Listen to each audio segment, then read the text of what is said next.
faster than fairies, faster than witches, bridges and houses, hedges and ditches, and charging along like troops in a battle, all through the meadows, the horses and cattle, all of the sights of the hill and the plain, fly as thick as driving rain, and ever again in the wink of an eye, painted stations whistle by. Well, that was Robert Louis Stevenson's From a Railway Carriage. And when we think of trains, isn't that what we like to think of? And traveling through the countryside, seeing all kinds of horses and houses and all the wonderful things of the world.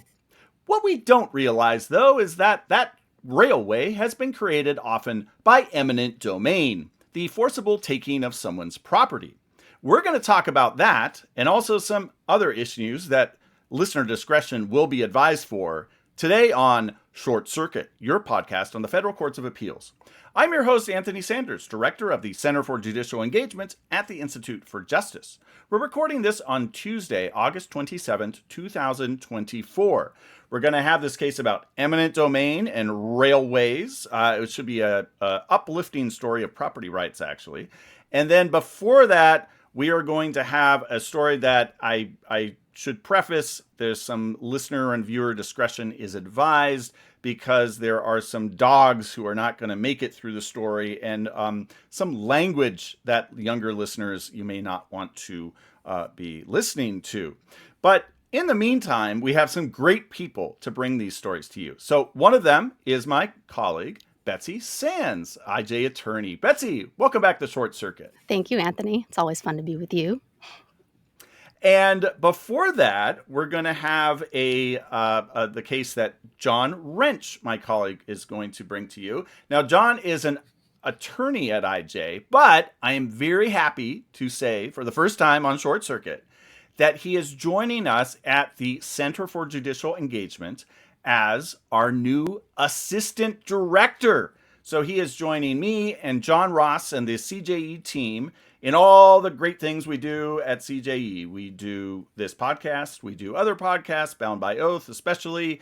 We do events, we do scholarship, we do writing, we do all that stuff. And now we are on full thrusters because John is joining us. So John Wrench, not to be confused with John Ross, welcome to Short Circuit. Thank you so much, Anthony, and thank you for the welcome. Well, so John's going to give us this story, and then Betsy's going to give us the railroad tale in a little bit. And John, take it away, but you can also tell us a little bit about, who might not want to listen to what you're about to say. Yeah, so as Anthony mentioned, this case is going to require a bit of a disclaimer. It's one of those cases that's about something that happens. I think it's probably fair to say that it happens pretty often. Unfortunately, that's pretty disturbing, which are pets being shot by police officers. And so be forewarned that there are some pretty unfortunate and disturbing facts about that. There's also going to be some language used in the case that's a little bit harsh. So if you're sensitive to that, just kind of be on the lookout. And so this is a Fifth Circuit decision, and it begins on an afternoon in June of 2016. And so an officer with the Collingsworth Sheriff's Office receives a tip from a neighbor of the plaintiffs, Rubicella Ramirez and Francisco Gonzalez, that there may be a domestic disturbance at Ramirez and Gonzalez's home. They are boyfriend and girlfriend. It is Rubicella's home that she shares with Francisco Gonzalez. So Officer Killian responds to this call that there's potentially a domestic disturbance. He gets outside the home and he says that he hears what sounds like a fight going on inside. So it corroborates this call that had been made in by a neighbor. And he waits a couple of minutes, about 2 minutes, and then he turns on his body camera and he enters the home with his gun and pepper spray drawn. He yells police. He announces himself as he enters the house without a warrant. He goes through the living room and into the kitchen. And the next scene that's about to unfold happens in the kitchen of their home. And what I'm about to say happens within about 38 seconds. You can tell this from the body camera footage. So it's kind of good to note here that both the district court and the Fifth Circuit, as it's reviewing this case, are actually looking at the body camera footage, which captures everything I'm about to say. And so Officer Killian enters the kitchen, and there's no one in there immediately. But then very quickly, Ms. Ramirez steps into the kitchen from another door. And he says, I'm going to quote, "Come here, get over here and face the wall, get over there and face the goddamn wall, bitch." That's the first thing he says to Ramirez when she enters into the kitchen. Great way to turn the volume down on a domestic dispute, I think. Yeah, that's his first interaction with someone as he comes into a home where there's potentially a domestic dispute. And here's kind of the icing on the cake of this kind of crazy first interaction. He is simultaneously pepper spraying her in the face while he is saying this. So about at the same time, Gonzalez then enters the kitchen from a different door, and he's standing there seeing this happen. And then from a different door, their dog, who's named Bruno, enters the kitchen. And I'm going to include this, but it hurts. The dog, Bruno, walks in and he walks over to Gonzalez wagging his tail. And Officer Killian orders Gonzalez, he yells at Gonzalez, "Get over here." And he says, "I'll shoot your dog." Those are the two things that he says. The dog, Bruno, then he just starts to walk towards Officer Killian. He's not running at him. There's no dispute about that. He just starts walking towards Officer Killian, and Officer Killian just shoots the dog 3 times. He shoots Bruno. And then he orders Ramirez and Gonzalez to get on the ground as he continues to pepper spray both of them. And then at that time, a second dog enters into the kitchen from a different door and again walks towards Killian. And the court says immediately Killian backs into the living room and shoots that dog as well 4 times. So at this point, he has ordered both Ramirez and Gonzalez to get on the ground, which, as the court notes, is covered in their dog's blood. And Officer Killian, after shooting the second dog, actually leaves the house briefly, and he radios for backup. He goes back into the house. He continues to order Ramirez and Gonzalez to get on the ground, and they eventually get on their knees. And he is pepper spraying them this entire time, so he continues to do that. The sheriff eventually arrives after Officer Killian has been able to handcuff both Gonzalez and Ramirez and sit them on the couch. When the sheriff, the backup, arrives, Miss Ramirez actually stands up because she apparently knows the sheriff. She addresses him by his first name and says, "Ask for help." And the court knows that immediately when Ramirez stands up and says this, Officer Killian grabs her by the hair and wrestles her to the ground. The body camera footage briefly goes off at that point, and Ramirez and Gonzalez say that Officer Killian slams Ramirez's head on the floor as he wrestles her to the ground. And so Ramirez and Gonzalez sue Officer Killian under Section 1983, and they allege 3 different Fourth Amendment violations. The first is a warrantless entry into their house. So they allege that Officer Killian, when he got to the house, needed a warrant to enter their home, like you would in basically any other situation. The second claim is an unreasonable seizure, which is shooting their dog, Bruno. That's the first dog that was shot, the dog that walked in and wagged its tail. And then the third Fourth Amendment claim is excessive force against Ramirez and Gonzalez. And in response to all 3 of those claims, Officer Killian asserts qualified immunity. So the district court acknowledges that the question is going to be twofold. One, was there a constitutional violation? And second, was the right clearly established at that time? And the district court grants summary judgment for Officer Killian on both the warrantless entry and the excessive force claims. And that's excessive force against Ramirez and Gonzalez. But the district court sends the unreasonable seizure claim, the shooting of Bruno, to the jury. And when the district court sends the question to the jury, the court explains that there is a clearly established right to be free from an officer's use of force against your pet when they're not in imminent danger. And so the jury's job is to decide whether there was a constitutional violation. And the jury does. The jury decides the case in favor of Ramirez and Gonzalez, finding that there was a Fourth Amendment violation when Officer Killian shot Bruno. And the jury awards Ramirez and Gonzalez $100,000 in compensatory and punitive damages. However, after the jury verdict, Officer Killian files a post-verdict motion for judgment as a matter of law.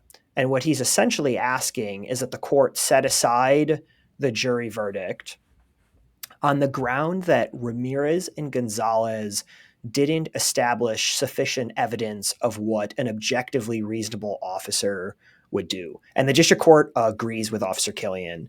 The court essentially sets aside the jury verdict and grants summary judgment for Officer Killian, even on the unlawful seizure claim. So Ramirez and Gonzalez appeal. This goes to the Fifth Circuit, and the panel is Judges Elrod, Higginbottom, and Smith. And we have an opinion by Judge Elrod. The court begins again by saying that really at the end of the day, all three of these claims, the question is whether Officer Killian had qualified immunity. And so starting with the warrantless entry claim, the court dispenses with that pretty quickly and says, the lower court was right to grant summary judgment here because the officer had reason to believe that there was an exigency or emergency when he arrived at the house. And at least at the time of this event, it wasn't clearly established that he couldn't wait for 2 minutes before going in. And the court says, there are all these cases that allow warrantless entries, even where someone has waited a little bit longer. It's quite different when you're waiting, several hours or 48 hours or something like that, because the emergency has usually been dispelled. But here, he went there on a tip.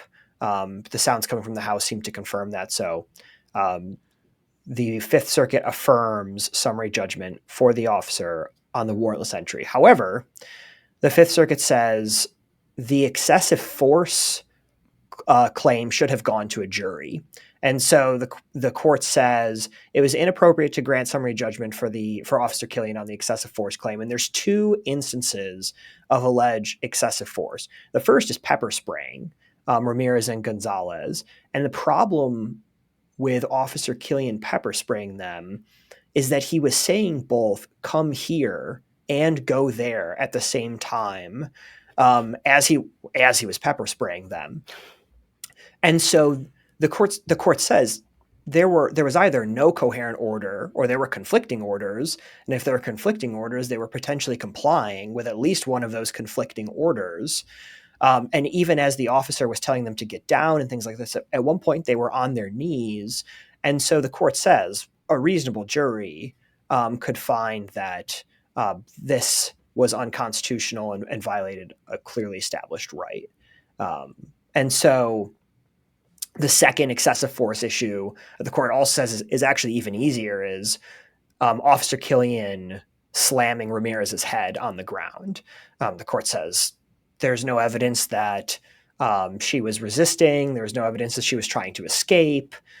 She stood up and addressed the sheriff, and the Officer Killian, without really thinking, seems to have just grabbed her hair and slammed her on the ground. So the court says the excessive force claim should have gone to a jury. And so that will be remanded. But the third claim, the unlawful seizure of Bruno, I think is probably the most interesting part of the court's opinion. Recall that the jury had issued a verdict for Ramirez and Gonzalez, but then the district court had granted Officer Killian's post-verdict motion for judgment. And that was based on the finding that Ramirez and Gonzalez hadn't established sufficient evidence of what an objectively reasonable officer would have done. And the Fifth Circuit says, well, when you instructed the jury on what their job was, you actually got it right, and you messed it up later. Because when the district court told the jury what their job was, it said there is a clearly established right. It defined the scope of that clearly established right, and it's to be free from this kind of seizure of a pet. The use of force against a pet or destruction of a pet is the term that's used, where the officer is not actually in imminent danger. And so the jury, that's a totally legal question. And so the Fifth Circuit said that was correct to make a determination about whether there was clearly established law, a legal question, and to then send the factual question to the jury, whether there was a constitutional violation. The jury made that decision. The jury reached a factual conclusion about whether there was a constitutional violation, and the Fifth Circuit says that's where it should have ended. There didn't need to be any conversation about whether the plaintiffs had come up with some additional evidence to establish what an objectively reasonable officer would have done, their understanding of clearly established law. In essence, what the Fifth Circuit is saying is the legal question was whether there was clearly established law. The plaintiffs didn't need to come up with a bunch of evidence for that. That was a legal question for the court. And the factual question was correctly given to the jury, and that should have been that. And so the Fifth Circuit reinstates the jury verdict against Officer Killian. And so then just to kind of recap on where the claims stand at this point, the Fifth Circuit has affirmed the summary judgment for the officer on the warrantless entry, has remanded the excessive force claims to go to a jury. So the plaintiffs will, if this does go to a jury, they're going to have to go through this process again on the excessive force claims, which I think in light of these facts is, that's a pretty hard thing to do. And then the court reinstates the jury verdict about the shooting of Bruno. So I think that all the way through, this is a pretty thoughtful decision that gets the law, I think, essentially right on most of these issues. But it's a hard case to go through, but it's one of those where I think it highlights why you do need courts to really be looking at these facts deeply, to be engaged with those legal arguments deeply, and to be able to distinguish between the types of claims that are going on. And I think that the Fifth Circuit did a pretty good job of that here. I do Betsy? too. Yeah, I was going to say I do too. I feel like justice for Miss Ramirez. It was particularly hard, I thought, not just because of the dog, but this poor woman. I think the call was because she was apparently being beaten up, and then she got beat up by the cop who came to ostensibly help. It was just really sad. So yeah, good for her that she had this outcome. I thought it was interesting how, it was like the whether, a shooting of a dog as a seizure was this question of first impression at the Fifth Circuit, except it wasn't because it had all this unpublished opinions, apparently, Anthony, that were in place, but they were not of precedential force. And I thought But they were good enough. They were good enough. Basically, is the bottom line. Yeah, right? but they ended up deciding it based on persuasive evidence outside of their circuit instead of these unpublished opinions. I thought that's inefficient. Yeah, it's inefficient, and I think it highlights one of the more common criticisms of qualified immunity is that you could have this case over and over and over again in different, essentially the same forms.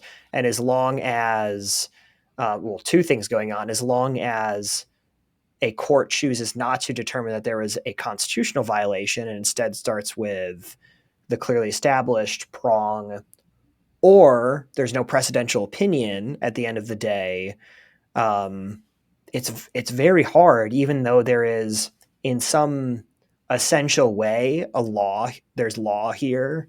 It eventually takes the court making a jump, or like you said, Betsy, the Fifth Circuit here looked at it, the sister circuits, and said, we might be the last circuit to not actually have a precedential opinion on this, and so I think they fixed that.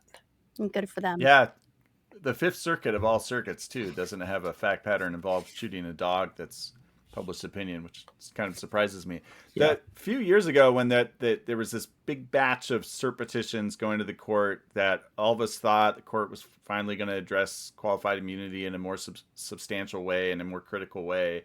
One of those was a dog shooting case. I can't remember. I mean, Anya and Patrick, our friends, would kill me right now, but I can't remember what circuit it was. I think it might have been the Fourth Circuit. But the fact was, it was shooting a dog, I think, on a lawn when it was non-threatening, and they said there's no qualified immunity there.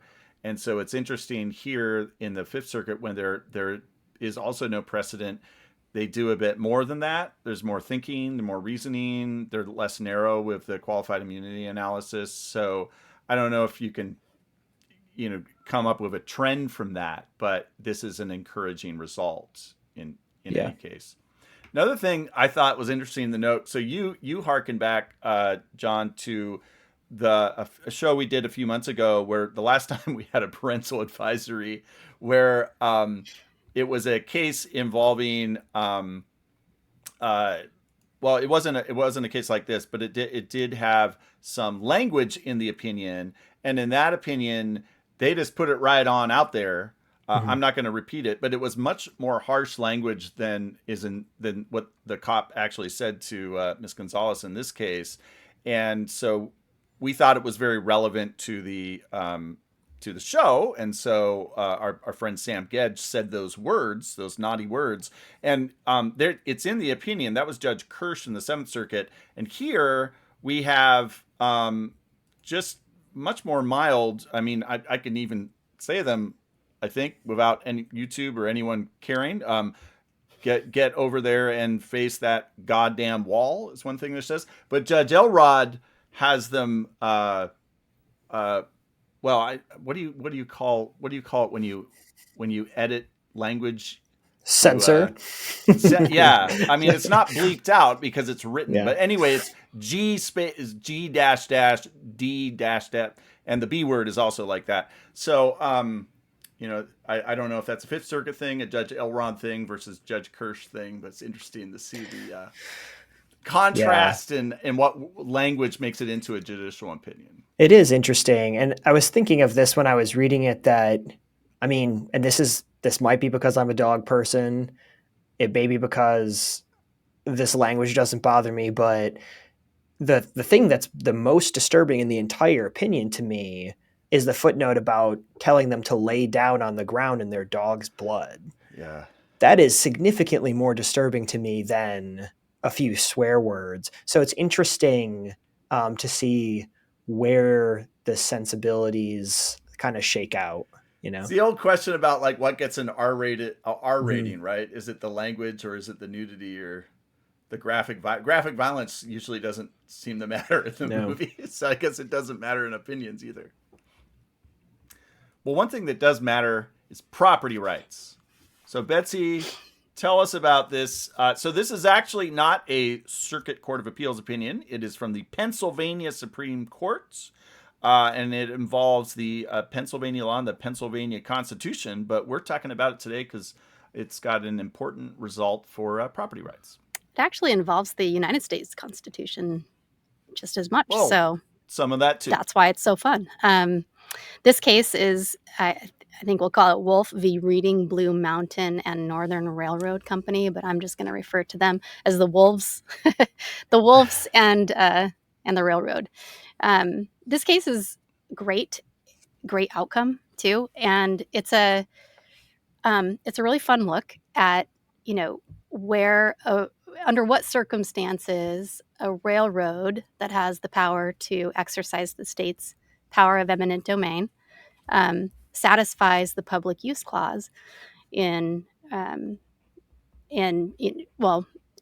United States Constitution's Fifth Amendment, but in most state constitutions as well. In the 21st century, when can a railroad exercise the power of eminent domain and say successfully that it's a public use? That's what this case is about. So I'll just remind everybody that the Fifth Amendment to the United States Constitution says that private property cannot be taken unless it's for a public use. And a lot of states delegate that power to public utilities, which we all know why. I mean, if we want power and people are running power lines, states will let those private companies condemn land in order to do that kind of thing, to bring this great benefit to many people is the logic, right? A lot of states will categorize their railroads along with public utilities. They're considered public utilities for the purposes of eminent domain, and so they are given the power to condemn under certain circumstances. And what we find is that oftentimes a public utility, including a railroad, will have to go to its state agency that regulates public utilities. So it's often, the Public Utility Commission. That's what it's called in Pennsylvania. It's a little unclear from the opinion that the railroad went there first, but I think we can assume they did. So what happens is a railroad will go to the agency, and the agency will determine whether the railroad is condemning for a public use, essentially. And with that determination, the railroad can go to the trial court and initiate condemnation proceedings. And so there's this kind of like step zero that happens at state agency before going into court. Well, in this case, presumably that happened, but then it also went to trial court, and then it went to the appeals court, which in Pennsylvania is the Commonwealth Court, and then it went up to the Pennsylvania Supreme Court, and that's where this opinion comes from. So just I'm going to give you some kind of what will feel like a lot of like little detailed facts about the railroad in question, but it's for a reason. So there was a couple, the Wolfes. They bought this property, and on that property, when they bought it, there was an easement that a railroad had for a siding track, which is like a separate track from a main track, where cars and trains can kind of like get over on the side and transload goods or whatever, and then get back on the main track. And there was a siding track that was on this couple's property, the Wolfes. Also on their property, they used it. They have several things going on. They've got a tenant who's a roofing company. They've got 3 residences on that property. They also have a storage unit. They've got like a lot going on. And there were these tracks. And they had a termination clause in their easement agreement saying that like if they demanded it, the railroad would have to remove the tracks within 90 days. That easement came with their property, so the terms were already in place. Anyway, after the Wolfes bought the property, it was like many, many years. The railroad hadn't used the siding tracks. They were meant to go over a crossing, and that crossing was repaved, and all the crossing tracks were covered up, and there was just like no use going on with these tracks for many, many years. And then all of a sudden, the railroad wanted to use them again, and they went to the Public Service Commission, or the Public Use Commission, the Public Utility Commission, and said, hey, we want to use this crossing again. And the Utility Commission said, sure. And so when the Wolfes found out about that, they said, no, they called on that termination provision and told the railroad to get their siding tracks out of there. They knew it was coming. They're going to start using that thing again, right? And we don't want it. And so the railroad refused, and the Wolfes filed for an injunction. They got it preliminarily, pending a hearing. And at that point, the railroad just said, you know what? We're just going to condemn. And they exercised they filed a declaration for taking and proceeded with condemnation. So while there was this injunction in place, they went that route. So what they had to show was that, they were condemning for a public use. And so at the trial court, the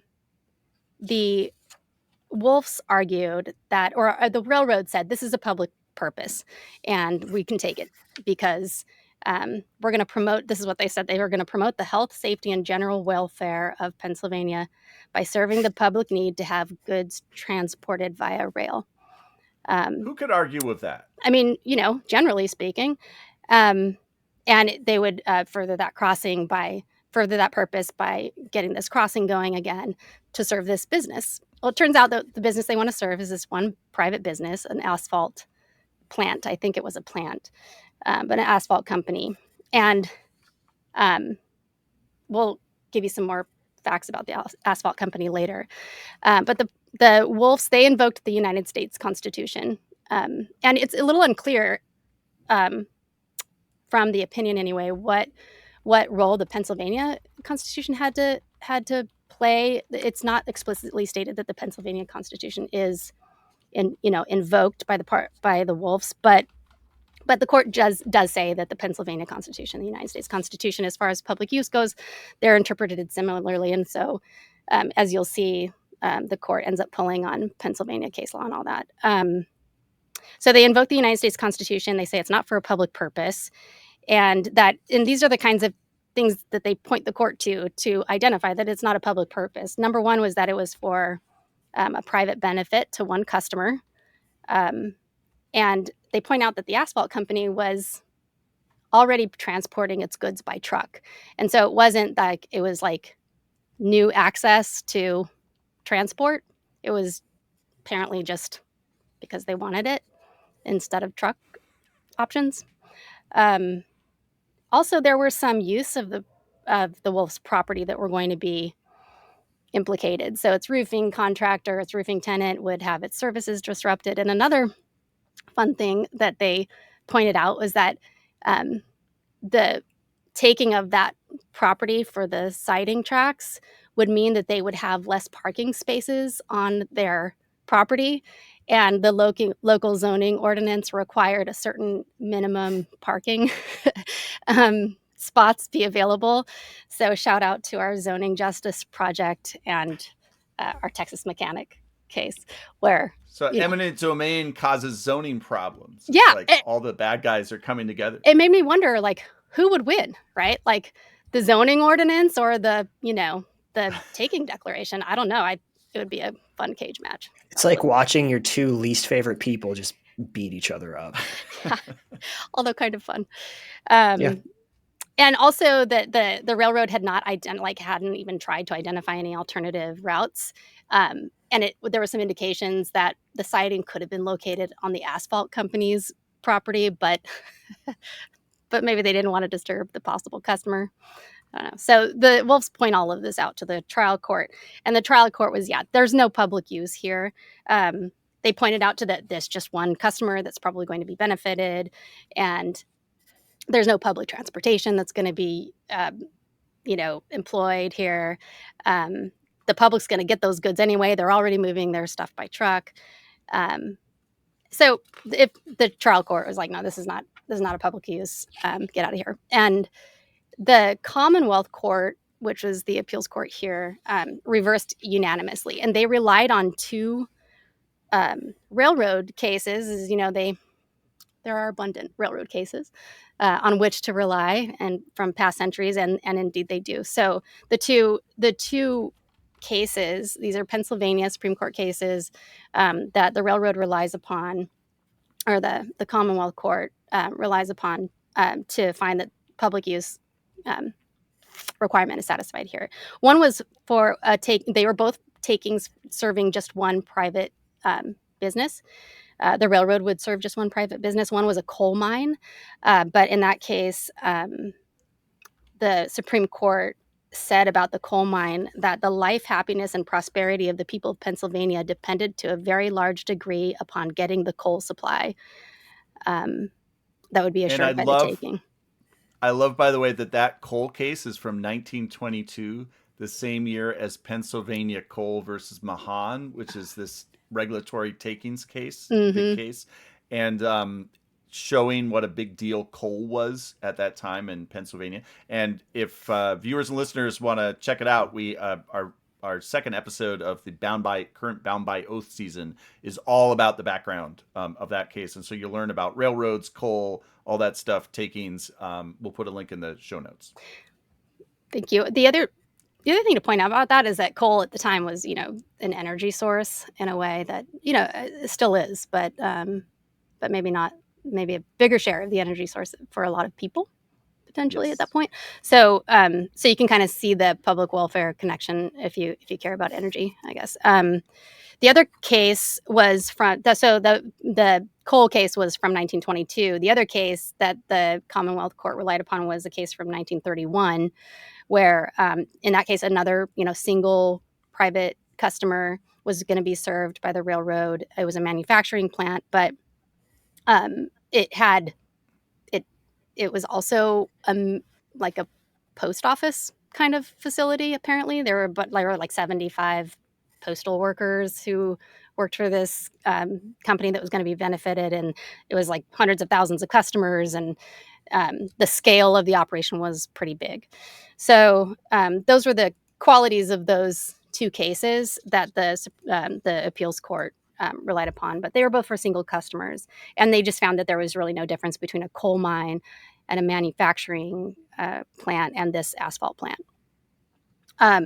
So the Wolfes appealed, and they went to the Supreme Court of Pennsylvania, and there they argued to the court that the appeals court erred because it relied on these old cases. The world is different.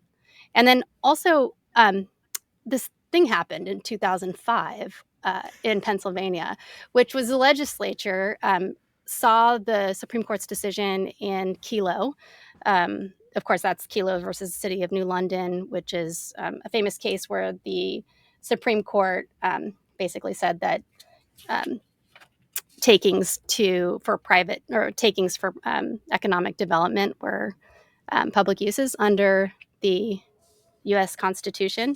And a lot of states responded with passing laws that narrowed, the reasons why state entities could condemn land, because they didn't want to see this private use kind of overtake the public requirement that they thought that Kelo represented.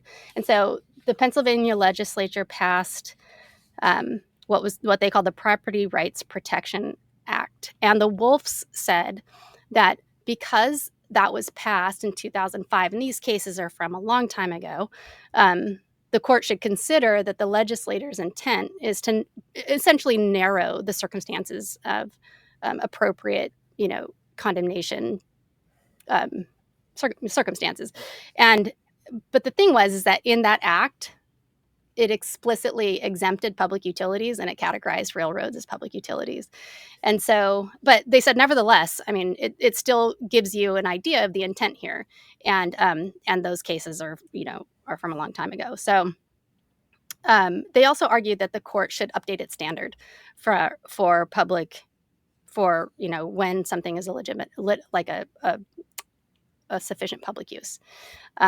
And they argued that there was this, in more recent case law, there was a standard that, I should back up, the standard that came out of the Cole case was that and I'll quote here, what constitutes public use requires the section of road about to be constructed will in some way directly tend to contribute to the general public welfare or the welfare of a considerable element of the public. And that kind of vague standard was what the Commonwealth Court relied upon. The Wolfes argued that more recent precedent from the Pennsylvania Supreme Court in regard to eminent domain should be what they said is that the primary and paramount beneficiary should be the public, and that should be the new standard, or the recognized standard in this case. Well, the railroad argued that that this was a public purpose because it allowed the movements of good in commerce, and a more economical service to a customer will result in cheaper goods for consumers, and that even if the private company was the only one benefiting, well, it doesn't lose its public character just because it benefits one private company. Sounds like the reasoning of Kilo. Yeah. Oh, yeah. It's all that. And also they argued that others might use the railroad in the future. So anyway, so that's what, and of course they pointed to the longstanding precedent, which is like 100 million years of railroads being able to freely condemn. The Wolfes came back and said that if the standard is allowing goods to move in commerce, then laying down track is the only standard. Then as long as a railroad lays down track, then it's a public use, is essentially what the railroad was arguing. And the court agreed with them. First, it addressed the Wolfe's argument about the Property Rights Protection Act, and they didn't quite endorse the idea that it should represent a narrowing of the public use inquiry to railroads because they were explicitly exempted. But it also said that it didn't remove any requirements from the railroad to make their showing either. So it was a little bit of the act just didn't mean much for this circumstance. And we can come back to that if we want. But what they did say was that the Constitution forbids this taking. The reasoning was because incidental benefits to the public do not rise to the level of legitimate taking, or they didn't use the word legitimate, but to a sufficient level to have it be for the public. And so they kind of warned against that theory of incidental benefits to the public that the railroad was arguing. Also, they pointed out that their long ago precedents, they pointed out that those courts analyzed whether the taking directly benefited the public by considering things like, what are the goods that are being moved by these railroads? What are the number of Pennsylvania consumers that are going to be impacted and relying on this service? And what are the possible alternatives? So these are all things that the court pointed to, that we've looked at these things before and determined that it's a public use. And then they pointed out that Pioneer and the other case, C.O. Struce, that the Commonwealth Court had relied upon, were distinguishable. Like, even though they were serving one customer, there were clear benefits to a broader swath of the public, and potentially like a more important good that was moving along the rail. So they recognized that those are old cases, and they agreed with the Wolfes that the most recent precedent provided that a taking will be seen as having a public purpose only where the public is to be the primary and paramount beneficiary. That wasn't the case here. Ultimately, the court easily concluded, they say that we easily conclude that this is a private use, and they pointed to the railroad's argument that essentially the panel, the Commonwealth Court panel, held that the taking serves a public purpose as a matter of law simply because it was effectuated by a railroad. And it didn't really focus on the fact that it was one customer. It just said it matters that it's a private customer, is what they said. So, and it matters that they were already using trucks. And also that it mattered that the railroad had not submitted evidence that there were benefits to the public, only relied on its inherent quality as a railroad. That would be, I'm sorry, I'll just quote it. They were relying instead on the inherent benefits purportedly created by railroads, qua railroads generally. So I think what it, the opinion stands for that, there's such thing as a rigorous review for railroads, and it's not the case that just because you're a railroad and you're laying down track that you're automatically a public use. We're of course glad to hear this, since IJ is correct. Why might that be? We are currently involved at the Georgia Public Service Commission in that process that I described earlier, where a railroad has petitioned the Georgia Public Service Commission to condemn several portions of several pieces of private property in order to run a railroad for a handful of companies, one of which is wholly owned by the railroad, moving very common products that the Georgia Supreme Court has identified as private uses, things like asphalt and wood chips and that kind of thing. So we are arguing that that does not rise to the level of a public use under the U.S. Constitution, under the Georgia Constitution, and we think that Georgia's 2005, 2006 amendments after Kelo, which they also did, matter here as well. So we're happy with that outcome. We're interested to see how that might help us in that case. Well, we'll put a link in the show notes that you can see to that case where Betsy is counsel in. John, do you think this is a way to run a railroad? No.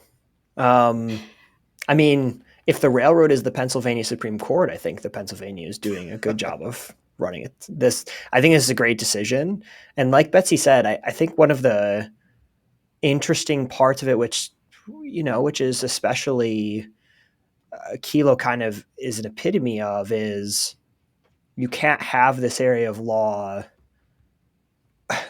adequately policed when you use something like railroad, therefore public use as the logic. It has to be an actual analysis of it. And I think that the court, the fact that the court even says that it can reach this determination pretty easily, that this is not a public use, is important, because it's easy to forget, probably not for us, but for other people sometimes, that entities that do things sometimes for public uses do not always do things for public uses, and it requires courts to kind of sift through these assertions instead of allowing entities like railroads to kind of use as cover the fact that they do some things that are public uses. And I think that this opinion does a really good job of sifting through that, of actually looking at this and saying, you may do other things that are public uses, but this is not one of them. And then I was curious about the other thing I found kind of interesting is, even though the post-Kelo reforms don't seem to be, the court looks at them and says, they might not dictate the outcome here. It is interesting that they seem to create like a bit of a paradigm change and a lens that the court is looking at and saying, clearly there was a reaction to these concerns. And I bet that made the court take a little bit of a closer look. That was my instinct too. They didn't spend a lot of time discussing those changes, the impact on this inquiry, but certainly atmospherically, I think it made a difference. I will say the thing that's encouraging about a rigorous look like this is that what I've seen and what comes up in this case too is that the railroads seem to take the path of least resistance, which, is everybody, right? I think. And instead of, when they knew that they were going to get some pushback on their plan, they just went straight to condemnation. So instead of working inside of the easement issue, they have this power and they exercised it. And we saw that there was a case, not the case that we're working right now in Georgia, but there was a case in Georgia some years ago where something like that happened, where there was a dispute between a church and a railroad who wanted to rehabilitate a track, and there was a conflict over title, and the parties were going through a quiet title action in court, and the railroad just decided that was going to take too long, and it was like they said it's easier to just condemn. Well, we'll just do that, and they said that explicitly. So I think that like holding railroads to a standard is important, because they will take the path of least resistance. One thing I'd like to close on is I love how this case kind of takes Kelo and does some jujitsu with it, because you have these old cases that are very permissive, and then Kelo's even more permissive than anything, right? And so you could have had a court say, well, if more taxes are public use, then of course anything on rails is a public use. But instead, they have this cute little site near the end, see also Kelo, and they quote from Kelo, viewed as a whole, our jurisprudence has recognized that the needs of society have evolved over time in response to changed circumstances. And whenever at IJ you hear those kind of words, you're like, oh, they're going to give the government whatever they want. Mm-hmm. Instead, here it's, okay, coal used to be a really big deal. Now it's not really that big a deal. And this is asphalt. And so you don't get what you want. Right. And that the irony is that it's Kilo that is doing that work instead of some other case. Because all the time at IJ, we find some old case that maybe helps an economic liberty or property rights claim, and then a more modern case will just say, times have changed, needs of society, blah, blah, blah. And this turns that whole thing on its head. So that was beautiful to see. And I don't mind it. Well, I don't mind you coming on, Betsy, and it's beautiful to see you and John. And so this has been a great short circuit. Thank you for coming. Thank you, everyone, for listening. Please be sure to follow Short Circuit on YouTube, Apple Podcasts, Spotify, and all other podcast platforms. And remember to get engaged.